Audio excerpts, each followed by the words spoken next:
Sinimula ng implementasyon ng COMELEC gun ban para sa kauna-unahang BARM parliamentary election bilang bahagi ng seguridad at paghanda para sa ligtas at maayos na halalan. Yan ang ulat ni Patrolwoman Maricris Algabre.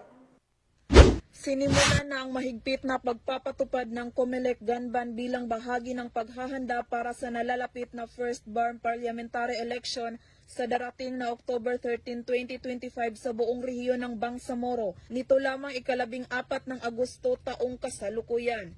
Pinangunahan ni Police Brigadier General Jason C. Guzman, Regional Director ng Police Regional Office Bangsamoro Autonomous Region ang naturang aktibidad, katuwang ang buong hanay ng kapulisan ng Cotabato City Police Office na pinamumunuan ni Police Colonel Jibin Bongkayaw, Provincial Director ng Cotabato City Police Office at COMELEC Cotabato City Election Officer, Attorney Nabel Motia.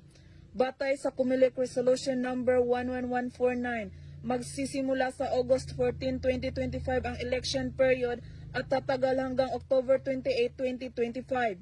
Kasabay nito, mahigpit ding ipatutupad ang pagbabawal sa pagdadala ng anumang uri ng baril at iba pang nakamamatay na armas.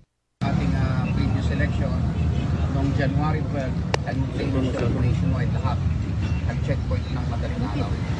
Kaya ganun po ang simula. Ito po, itong nakita niyo po ngayon, nandito yung ating election officer na kasama natin dito na nag-checkpoint. Pero normally, sa PNP po, sa security forces, we start 12 midnight.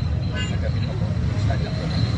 Mula rito sa rehiyon ng Bangsamoro, ako ang inyong Police News Network Correspondent, Patrolwoman Maricris Algabre, alagad ng batas, tagataguyod ng balitang pulis.